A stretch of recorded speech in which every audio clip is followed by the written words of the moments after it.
الحمد لله وكفى وسلام على عباده الذين اصطفى أما بعد فأعوذ بالله من الشيطان الرجيم بسم الله الرحمن الرحيم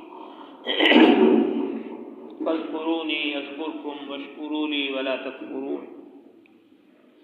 وقال تعالى قل هل يستوي الذين يعلمون والذين لا يعلمون. وقال تعالى في بيوت أذن اللہ جل جلالہ عم نوالہ کا فضل و کرم ہے، اس کا عظیم انعام احسان ہے کہ اس نے ہمیں اپنے پاکیزہ مقدس گھر میں علم کے لیے، ذکر کے لیے جمع فرمایا. یہ مسجد محمد صلی اللہ علیہ وسلم ہے جہاں ہم سب لوگ بیٹھے ہوئے ہیں. مسجد محمد صلی اللہ علیہ وسلم ہمارے خالو تھے مظفر نگر میں، چرکاول میں کے پاس ایک گاؤں ہے سید پورہ، ان کا انتقال ہو گیا. ان کے جنازے میں ہم لوگ جا رہے تھے، راستے میں جاتے جاتے میں نے کہا بھائی دیکھو وہ آئے تھے چلے گئے، کیا چھوڑا؟ کچھ بھی نہیں چھوڑا. تو جب ہی جاتے جاتے میرے دل میں ان کے جنازے میں گاڑی میں بیٹھے ہوئے خیال آیا کہ بھائی ہمارے باغ کے اندر ایک مسجد بننی چاہیے. ہم تو مر جائیں گے تو کم سے کم علم اور ذکر اور عبادت وہاں ہوتی رہے. تو دل میں پورا خیال آیا کہ وہاں ایک مسجد ہمارے باغ کے اندر بننی چاہیے تاکہ مرنے کے بعد اس کا اجر و ثواب ہمیں ملتا رہے. اب 2-4 دن سے میں سوچ رہا ہوں پتہ نہیں وہ کون سا سال تھا جس دن ان کا انتقال ہوا. تو گھر والوں سے بھی میں نے پوچھا نہیں، بس دل میں آیا تھا ان سے پوچھوں گا کون سا سال تھا وہ جس سال انتقال ہوا اور ہم ان کے جنازے میں جا رہے تھے، اور اس کی خبر میں نے کسی کو نہیں دی. آج میں آپ کو یہاں بتا رہا ہوں اس مسجد محمد صلی اللہ علیہ وسلم میں بیٹھ کر کب آدمی کیا سوچتا ہے، کیا ارادہ کرتا ہے، کیا نیت کرتا ہے. تو اللہ تبارک و تعالیٰ تو دیکھتے ہیں کہ دل میں کیا نیت ہے، دل میں کیا ارادہ ہے، کیا سوچ ہے. تو ہم نے کہا مرنا ہے، ایک دن چلے جانا ہے دنیا کو چھوڑ کر، کیا ساتھ جائے گا؟ کچھ بھی نہیں. تو کم سے کم ایک مسجد ہی بن جائے تاکہ اس کا اجر و ثواب ہمیں ملتا رہے. دل میں خیال کیا کہ وہاں باغ میں ایک مسجد ضرور بنوانی ہے. وہ خیال آیا اور چلا گیا، اور پھر اللہ تبارک و تعالیٰ نے یہاں مسجد محمد صلی اللہ علیہ وسلم نے ہمیں آج بٹھا دیا، پہنچا دیا. یہ اللہ کا فضل ہے. تو نیت بڑی چیز ہے، ارادہ بڑی چیز ہے. تو دل کے اندر ارادہ ہوا، نیت ہوئی، اور اللہ تبارک و تعالیٰ نے اپنی قدرت سے اس کو مکمل فرما دیا. کیا اس کے سبب بنے، کیا اسباب ہوئے، وہ تو اللہ ہی جانتا ہے. لیکن وہ پہلا ارادہ اور نیت جو ہم نے اس دن کی کسی کو نہیں بتائی، تو ہم نے سوچا کہ ہمیں مرنا ہے. تو ان کی موت پر ہمیں اپنی موت یاد آ رہی ہے کہ ہمیں مرنا ہے، دنیا کو چھوڑ کر جانا ہے. تو کوئی کام ایسا ہونا چاہیے جس کا جو ثواب ہمیں مرنے کے بعد بھی ملتا رہے. میں نے کہا اس سے بہتر کوئی شکل صورت نہیں ہے کہ ہمارے باغ میں وہاں ایک مسجد بن جائے. تو بہرحال پھر ہم نے اس کا نام رکھا مسجد محمد صلی اللہ علیہ وسلم. اس کا پورا نام یہی ہے، مسجد محمد صلی اللہ علیہ وسلم، کہ حضرت محمد صلی اللہ علیہ وسلم پر درود بھی ہو جائے گا اور آپ صلی اللہ علیہ وسلم کا نام بھی آ جائے گا اور مسجد بھی ہو جائے گی. تو ہم نے اس کا نام محمد یا مسجد نہیں رکھا، ہم نے کہا بھائی مسجد محمد صلی اللہ علیہ وسلم یہ اس کا پورا نام ہے تاکہ مسجد بھی آ جائے، محمد بھی آ جائے اور صلی اللہ علیہ وسلم درود بھی آ جائے. تو تینوں اجر و ثواب ہمیں ایک ساتھ ہی مل جائیں. مسجد محمد صلی اللہ علیہ وسلم آج ہم یہاں خانقاہ محمدیہ مجلس علم و ذکر میں یہاں جمع ہیں. ہماری جماعت گئی ہوئی تھی افریقہ، گئے ہوئے تھے. تو ہم لوگ وہاں ہمارا رخ تھا مکہ المکرمہ، مدینہ منورہ، اور پھر اس کے بعد عرب سے ہمیں جانا تھا اردن، اور اردن سے جانا تھا ہمیں لبنان. تو ہم وہاں پہنچے تو 1 سال کا ویزا ہمیں ملا. ویزا بھی بہت مہنگا ملا، ٹکٹ بھی بہت مہنگا ہوا. ہم نے کہا بھائی مکہ ہے، مدینہ ہے، کتنا چاہے مہنگا ہو جائے جانا تو ہے ہی. تو ہم کبھی چلیں گے، ضرور جائیں گے. تو ہم مکہ مدینہ پہنچ گئے. 1 سال کا ویزا تھا، لیکن بعد میں پتہ چلا کہ بھائی یہاں ترتیب یہ ہے کہ 1 سال کا ویزا تو ہے آپ کا، لیکن پہلے آپ کو 3 مہینے کے بعد کسی ملک میں جانا پڑے گا. یا تو آپ ہندوستان چلے جاؤ اور پھر آ جاؤ، ویزا تمہارا یہ چل جائے گا، یا پھر کسی دوسرے ملک میں چلے جاؤ اور وہاں سے پھر آ جاؤ، پھر یہ تمہارا ویزا 1 سال کا باقی رہے گا. تو ہم نے کہا ٹھیک ہے بھائی چلو بحرین چلتے ہیں، بحرین قریب بھی ہے.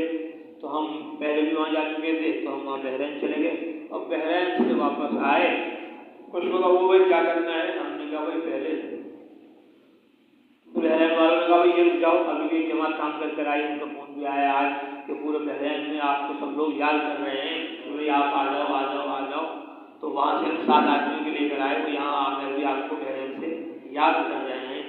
تو بحرین والوں کو یہ رک جاؤ. ہم نے کہا بھائی رک تو جائیں گے ہم یہاں، لیکن ہم اب رمضان آ رہا ہے، ہم چاہ رہے کہ رمضان میں ہم لوگ عمرہ کر لیں، آپ صلی اللہ علیہ وسلم کے ساتھ حج کرنے کا ثواب ہمیں مل جائے گا، ورنہ تو 2-3 مہینے یہ لگا دیتے ہیں، ہمیں تو وقت لگانا ہے.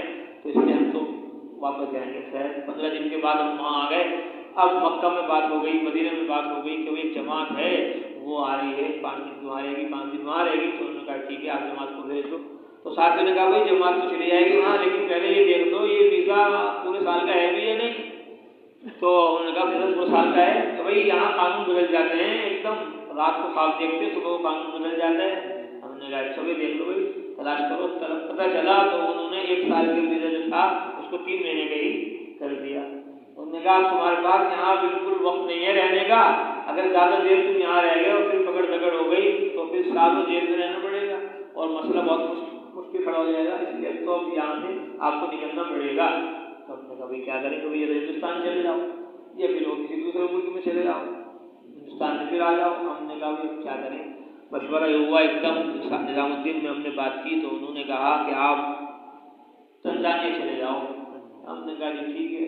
اب ظہر میں ویزا آیا وہاں سے اور ہم اثر ہونے کے بعد وہاں سے نکل گئے تنزانیہ کے لیے، افریقہ کے لیے. تو جانا تھا ہمیں مکہ مدینہ عمرہ کرنے کے لیے، دوبارہ عمرہ پہلے کر لیا تھا ہم نے، اس کے بعد دوبارہ رمضان میں بھی کرنا چاہ رہے تھے، لیکن اللہ نے وہاں پہنچا دیا افریقہ. تنزانیہ ہم پہنچ گئے. تو رمضان المبارک میں ہم نے کہا بھائی یہاں ہم لوگ ہیں تو یہاں علم کی تو محنت ہو ہی رہی ہے، تبلیغ کی تو محنت ہو رہی ہے، تصنیف کی بھی کوئی محنت ہونی چاہیے. تو پھر ہم نے وہاں رمضان المبارک میں کئی ساری کتابیں لکھی. ایک کتاب جو وہاں لکھی گئی آیات ذکر کی مختصر تفسیر، جو آج یہاں انشاءاللہ پڑھی جائے گی. تو تنزانیہ کا جانے کا کوئی خیال دماغ میں تصور بھی نہیں تھا. مکہ چھوڑ کر کون جائے گا افریقہ، مدینہ چھوڑ کر کون جائے گا افریقہ، لیکن قدرت نے قسمت میں لکھا ہوا تھا تو ہم وہاں پہنچ گئے. تو وہاں بھی الحمدللہ خوب کام ہوا، بیانات بھی ہوئے، تشکیلیں بھی ہوئی، جماعتیں بھی بنی، علماء کی بھی محنت ہوئی، عوام پر بھی محنت ہوئی. تو وہاں یہ کتاب لکھی گئی 2022 میں، آج یہاں پڑھی جا رہی ہے 2025 میں. آیات ذکر کی مختصر تفسیر، جامع ابو عبداللہ سید محمد سفیان گنگوہی، مدرسہ محمدیہ تبلیغ القرآن والسنہ گنگو. انتصاب، بندہ اپنی اس 42ویں مختصر علمی کاوش کو حضرت ابراہیم علیہ السلام کی جانب منسوب کرتا ہے، جنہوں نے آپ صلی اللہ علیہ وسلم کے ذریعے ہمیں سلام پہنچوایا اور ہمیں جنت کے چٹیل میدان کو ذکر کے ذریعے سرسبز و شاداب کرنے کی ترغیب دی. حضرت ابراہیم علیہ السلام جن کا درود ہم روزانہ پڑھتے ہیں، اللہم صلی علی محمد کما صلیت علی ابراہیم وعلی آل ابراہیم، اللہم بارک علی محمد وعلی آل محمد کما بارکت علی ابراہیم وعلی آل ابراہیم. تو آپ صلی اللہ علیہ وسلم جب معراج میں گئے تو آپ صلی اللہ علیہ وسلم کی ملاقات ابراہیم علیہ السلام سے ہوئی. تو ابراہیم علیہ السلام نے ہم کو سلام کہلوایا. اللہ کہتے ہیں ملت ابیکم ابراہیم، تم اپنے باپ ابراہیم کی ملت پر ہو، ان کی شریعت پر ہو، اس پر تم جمے رہو. تو ان کی جیسی رحمتیں برکتیں ہم ہر نماز میں مانگتے ہیں. تو انہیں ہمارا اتنا خیال تھا کہ وہیں سے انہوں نے تبلیغ کی، وہیں سے انہوں نے دعوت دی کہ اپنی امت کو کہہ دو کہ جنت جو ہے چٹیل میدان ہے. یہ نہیں کہ وہاں باغ لگے ہوئے ہیں، وہاں تو خانقاہ میں جانا پڑے گا، تمہیں مدرسے میں جانا پڑے گا، تبلیغ میں جانا پڑے گا، تسبیح لینی پڑے گی، ذکر کرنا پڑے گا، تب یہ باغ جنت کا باغ بنے گا، ویسے نہیں بنے گا. تو نبی دنیا سے جانے کے بعد بھی تبلیغ کر رہے، دعوت دے رہے اور ہمیں تمہیں ترغیب دے رہے. اور ہم دنیا میں رہ کر بھی تبلیغ نہ کریں، دنیا میں رہ کر بھی ذکر نہ کریں، دنیا میں رہ کر بھی دعوت نہ دیں تو ہمارے سے بڑا نقصان بھی پھر کون ہوگا. تو ابراہیم علیہ السلام نے جب ہمیں سلام پہنچوایا تو ہم نے کہا بھائی ہماری یہ کتاب ان کی طرف منسوب ہے کہ گویا ان کی برکت سے یہ کتاب لکھی گئی، جنہوں نے ہمیں کس کی ترغیب دی، ذکر کی ترغیب دی. معراج کی رات میں فرمایا اپنی امت سے کہہ دو جا کر کہ یہ جنت چٹیل میدان ہے، وہاں جب درخت لگیں گے سبحان اللہ سے لگیں گے، الحمدللہ سے لگیں گے، لا الہ الا اللہ سے لگیں گے، اللہ اکبر سے لگیں گے، لا حول ولا قوت الا باللہ سے لگیں گے. تو ہم نے اپنی اس کتاب کو ابراہیم علیہ السلام کی طرف منسوب کر دیا کہ ان کی برکت سے گویا یہ کتاب لکھی گئی افریقہ میں. الحمدللہ الذی یذکرنا ویأمرنا بذکرہ وصلی اللہ الله عليه وسلم على نبينا الحمد لله الذي يذكرنا ويأمرنا بذكره وصلى الله على نبينا محمد صلى الله عليه وسلم الذي يذكر ربه على كل أحيانه وعلى آله وصحبه أجمعين أما بعد یہ ہم نے مختصر سا عربی میں خطبہ پڑھا الحمدللہ الذی تمام تعریف اللہ کے لیے ہیں یذکرنا جو ہمارا ذکر کرتا ہے ہمارا نام لے رہا ہے ایس پر اتنی بڑی بات ہے ویأمرنا بذکری اور ہمیں اللہ تبارک و تعالیٰ اپنے ذکر کرنے کا حکم دے رہا ہے فاذکرونی مجھے یاد کرو میں تمہیں یاد کروں گا تو تمام تعریف اللہ کے لیے جو ہمارا ذکر کر رہا ہے اتنا بڑا اللہ ہمارا ذکر کرے کتنی بڑی سعادت ہے اور وصلی اللہ علی نبینا اور درود و سلام ہو ہمارے نبی محمد صلی اللہ علیہ وسلم پر الذی یذکر ربہ علی کل احیانی جو اپنے رب کا ہر وقت ذکر کرتے تھے ہر وقت اپنے رب کا نام لیتے تھے وعلی آلہ اور ان کی آل پر جو آپ صلی اللہ علیہ وسلم کی آل ہیں حضرت فاطمہ ہیں اور ان کے بیٹے ہیں اور آپ کی پوری امت ہے وصحبہ اور آپ کے تمام صحابہ ان پر بھی درود و سلام ہو اما بعد محترم قارئین کرام اللہ تعالی ہم سب کو ہر وقت یاد رکھتے ہیں ہم تو کبھی کبھی یاد کر رہے ہیں لیکن اللہ ہمیں ہر وقت یاد رکھتے ہیں اللہ تعالی ہم سب کو ہر وقت یاد رکھتے ہیں اور ہمیں بھی ہر وقت اپنی یاد کا حکم فرماتے ہیں اس کے لیے جا بجا اپنی لاشک لاریب کتاب میں اپنے ذکر کی کثرت کا حکم فرماتے ہیں اللہ تعالیٰ نے بندے کے قلب میں داعیہ پیدا فرمایا اللہ کی طرف سے دل میں بات آئی کہ آیات ذکر کی مختصر تفسیر آپ حضرات کی خدمت میں پیش کروں تاکہ ہم سب اپنے رب کو ہر وقت یاد رکھیں کہ کس طرح اللہ نے قرآن میں بار بار اپنے ذکر کی دعوت دی پھر یہ دعا لکھی گئی اللہم اعنا علی ذکرک اے اللہ ہم سب کی مدد فرما اپنے ذکر کرنے پر وشکرک اور اپنے شکر کرنے پر وحسن عبادتک اور اپنی اچھی عبادت کرنے پر دعاؤں کا طالب ابو عبداللہ سید محمد سفیان گنگوہی والد حال تنزانیہ افریقہ مرکز میں ہم تھے یا دوسری جگہ 17 رمضان المبارک 1443 ہجری اب چل رہا ہے 1447 18 اپریل 2022 کو یہ کتاب لکھی گئی اعوذ باللہ من الشیطان الرجیم بسم اللہ الرحمن الرحیم فاذکرونی اذکرکم واشکروا لی ولا تکفرون سو تم یاد رکھو مجھ کو میں یاد رکھوں تم کو اور احسان مانو میرا اور ناشکری مت کرو جب ہماری طرف سے تم پر اتمام نعمت مقرر ہو چکا پوری نعمتیں بار بار ہم تمہیں دے چکے تو اب تم کو لازمی ہے کہ ہم کو زبان سے دل سے فکر سے ہر طرح سے یاد کرو اور اطاعت کرو بات مانو ہم تم کو یاد کریں گے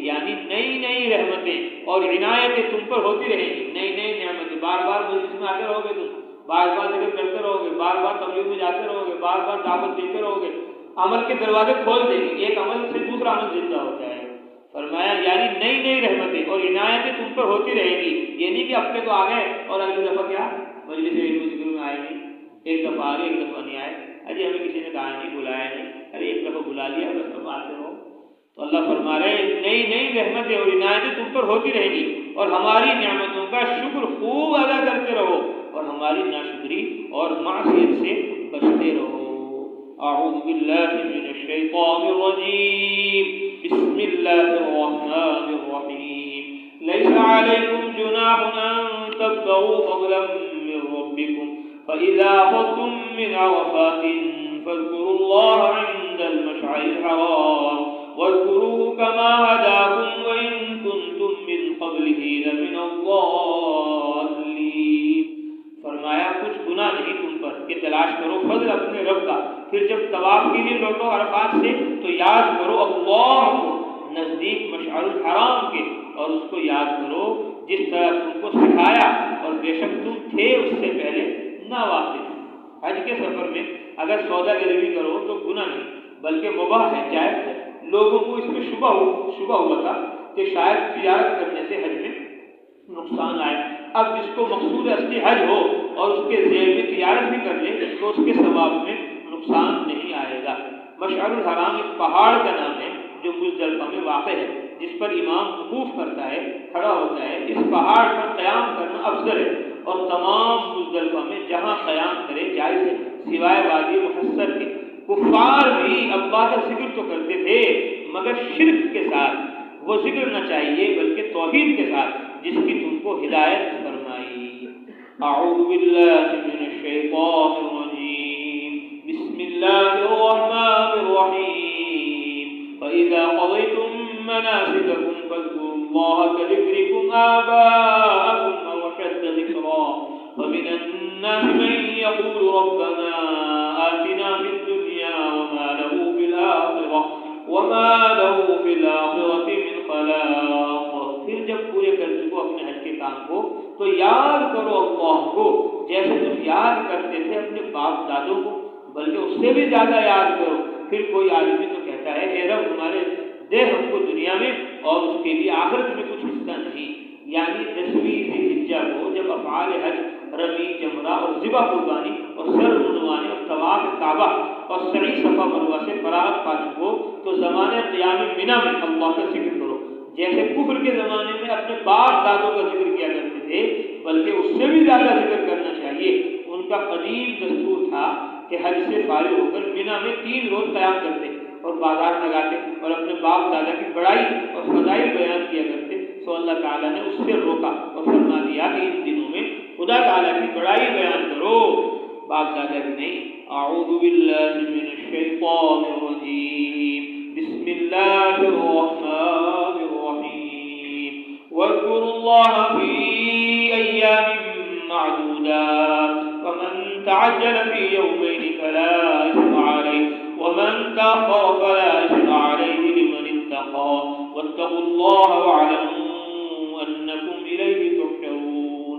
اور یاد کرو اللہ کو گنتی کے چند دنوں میں، پھر جو کوئی جلدی چلا گیا 2 ہی دن میں تو گناہ نہیں اس پر، اور جو کوئی رہ گیا تو اس پر بھی کچھ گناہ نہیں۔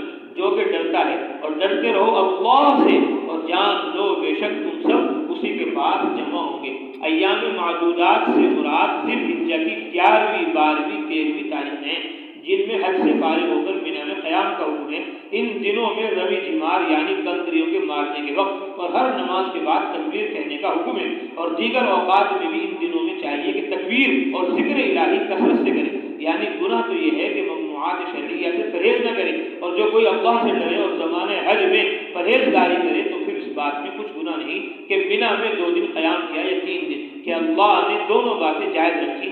وہ افضل یہی ہے کہ 3 روز قیام کرے، یعنی حج کی خصوصیت نہیں بلکہ خدا تعالیٰ سے ہر کام میں اور ہر وقت ڈرتے رہو کہ تم سب کو قبروں سے اٹھ کر اس کے بعد جمع ہونا ہے حساب دینے کو۔ اب حج کا ذکر تو تمام ہو چکا، مگر حج کے ذیل میں جو لوگوں کی 2 قسموں کا ذکر آ گیا تھا، فمن الناس من یقول اور ومنهم من یقول، یعنی کافر اور مومن کا، تو اب اس کی مناسبت سے 3ری قسم یعنی منافق کا حال بھی بیان کیا جاتا ہے۔ اعوذ باللہ من الشیطان الرجیم، بسم اللہ الرحمن الرحیم، قال رب اجعل لی آیہ، قال آیتک الا تکلم الناس 3 ایام الا رمزا واذکر ربک کثیرا وسبح بالعشی والابکار۔ فرمایا، کہا اے رب مقرر کر میرے لیے کچھ نشانی۔ فرمایا نشانی تیرے لیے یہ ہے کہ نہ بات کرے گا تو لوگوں سے 3 دن مگر اشارے سے، اور یاد کر اپنے رب کو بہت اور تسبیح کر صبح اور شام، جس سے معلوم ہو جائے کہ اب حمل قرار پایا گیا ہے، تاکہ قرب ولادت کے آثار دیکھ کر مسرت تازہ حاصل ہو اور شکر نعمت میں بیش از بیش مشغول رہو۔ یعنی جب تجھ کو یہ حالت پیش آئے کہ 3 دن رات لوگوں سے بجز اشارے کے کوئی کلام نہ کر سکے اور تیری زبان خالص ذکر الہی کے لیے وقف ہو جائے تو سمجھ لینا کہ اب استقرار حمل ہو گیا۔ سبحان اللہ، نشانی بھی ایسی مقرر کی کہ نشانی ہو اور اطلاع پانے سے جو غرض کی شکر نعمت کو اعلیٰ وجہ کمال حاصل ہو جائے۔ گویا خدا کے ذکر و شکر کے سوا چاہے بھی تو زبان سے دوسری بات نہ کر سکے، یعنی اس وقت خدا کو بہت کثرت سے یاد کرنا اور صبح و شام تسبیح و تحلیل میں لگے رہنا۔ معلوم ہوتا ہے کہ آدمیوں سے کلام نہ کر سکنا وہ اضطراری تھا تاکہ ان دنوں میں محض ذکر و شکر کے لیے فارغ کر دیے جائیں، لیکن خود ذکر میں مشغول رہنا اضطراری نہ تھا، اس لیے اس کا امر فرمایا گیا۔ جب ہم نے تفسیر پڑھی مدرسے میں 2006 میں تو ہمارے استاد نے کہا کہ حضرت زکریا نے کہا کہ حضرت مجھے بتا دو کیسے میرے یہاں بچہ ہوگا، ولادت کی کوئی نشانی؟ تو اللہ نے کہا کہ 3 دن تک تمہاری زبان ذکر کے علاوہ نہیں چلے گی، 3 دن تک بس تم ذکر ہی ذکر کرو گے۔ تو حضرت نے فرمایا تھا کہ تبلیغ والے جو کہتے ہوئے ہر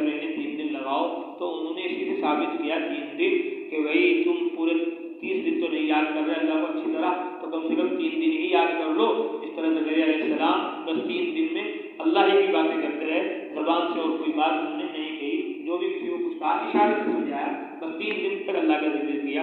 تو جیسے انہوں نے کہا تھا کہ 3 دن تبلیغ والے کے 3 دن لگاؤ، تو ہم 3 دن نہیں لگا رہے، تو کم سے کم 1 دن مولوی کے بعد ہی بدھ کے دن آ جاؤ، مجلس علم و ذکر میں شرکت کر لو۔ اس وقت میں تو بس کم سے کم اللہ کی باتیں ہوں، رسول اللہ کی باتیں ہوں، قرآن و حدیث کی باتیں ہوں، یعنی ایک وقت مخصوص ذکر کے لیے اللہ کو کیا ہے پسند ہے۔ اس لیے اپنے نبی سے کہتے ہیں کہ 3 دن تک بس تم ذکر و شکر کے لیے کیا رہنا، فارغ رہنا۔ اعوذ باللہ من الشیطان الرجیم، بسم اللہ الرحمن الرحیم، والذین اذا فعلوا فاحشة او ظلموا انفسهم ذکروا اللہ فاستغفروا لذنوبهم ومن يغفر الذنوب الا اللہ ولم يصروا على ما فعلوا وهم يعلمون۔ فرمایا اور وہ لوگ کہ جب کر بیٹھے کچھ بھلا گناہ یا برا کام کریں اپنے حق میں تو یاد کریں اللہ کو اور بخشش مانگیں اپنے گناہوں کی، اور کون ہے گناہ بخشنے والا سوائے اللہ کے، اور اڑتے نہیں اپنے کیے پر، اور وہ جانتے ہیں۔ یعنی کھلم کھلا کوئی بے حیائی کا کام کر گزرے جس کا اثر دوسروں تک متعدی ہو، یا کسی اور بری حرکت کے مرتکب ہو جائیں جس کا ضرر انہی کی ذات تک محدود ہو، تو آدمی فوراً اللہ کی طرف متوجہ ہو جائے اور اس کے ذکر میں مشغول ہو جائے۔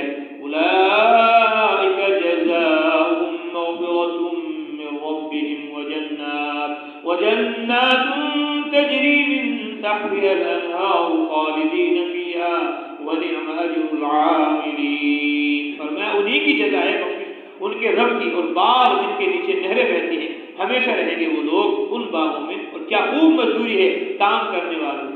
یعنی خدا کی عظمت و جلال، اس کے عذاب و ثواب، اس کے حقوق و احکام، اس کی عدالت کی پیشی اور وعد و وعید کو دل سے یاد کر کے زبان سے بھی اس کی یاد شروع کر دی، خوف زدہ اور مضطرب ہو کر اس کو پکارا، اس کے سامنے سر مسجود ہوئے، جیسا کہ صلاۃ توبہ کی حدیث میں آیا ہے۔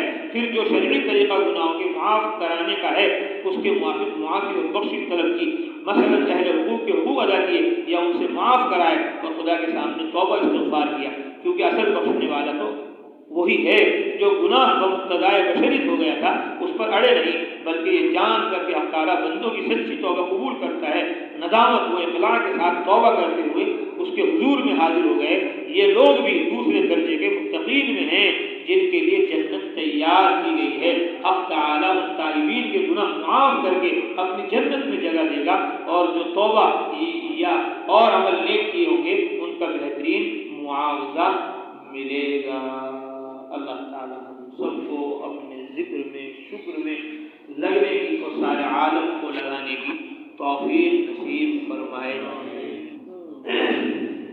اب 2 تسبیح لا الہ الا اللہ کی اس توجہ اور دھیان کے ساتھ پڑھیں گے کہ اللہ کا ہر غیر دل سے نکل رہا ہے، اور اللہ تعالیٰ کی عظمت، اس کی محبت، اس کا یقین ہمارے دل میں آ رہا ہے۔ درمیان میں محمد رسول اللہ صلی اللہ علیہ وسلم اس توجہ اور دھیان کے ساتھ پڑھیں گے۔ جو کچھ مدرسہ، خانقاہ، تبلیغ ہمیں ملی وہ حضرت محمد صلی اللہ علیہ وسلم کی برکت سے ملی۔ کہ اللہ ان کو ان کی اپنی شان بہترین بدلہ عطا فرما۔ اور 4 تسبیح الا اللہ کی اس توجہ اور دھیان کے ساتھ پڑھیں گے۔ ہم ذکر میں ڈوبے جاتے ہیں، اللہ پاک ہمارے دل میں سمائے جاتے ہیں۔ اور 6 تسبیح اللہ اللہ کی اس توجہ اور دھیان کے ساتھ پڑھیں گے کہ اللہ تعالی ہمارے دل میں ہیں۔ اور 1 تسبیح اللہ کی اس توجہ اور دھیان کے ساتھ پڑھیں گے کہ اللہ کا ہر حکم، نبی کا ہر طریقہ اپنی زندگی میں لا کر اس کو سارے عالم میں پھیلانا اور پہنچانا ہے۔ اور 2 زبانیں گویا ہماری ہیں، ایک منہ میں ہے اور ایک دل میں ہے۔ دونوں زبانوں سے ہم اللہ تعالیٰ کو یاد کر رہے ہیں، اور ہم ہی نہیں ہمارے ساتھ آسمان زمین ساری مخلوق اللہ کے ذکر میں مشغول ہے۔ علماء نے لکھا مجلس میں 1 مرتبہ اللہ کے نام کے ساتھ جل شانہ عم نوازہ حق تعالی کوئی بھی تعظیمی کلمہ کہنا واجب ہے۔ لا الہ الا اللہ محمد رسول اللہ صلی اللہ علیہ وسلم۔ لا الہ الا اللہ، لا الہ الا اللہ، لا الہ الا اللہ، لا الہ الا اللہ، لا الہ الا اللہ، لا الہ الا اللہ۔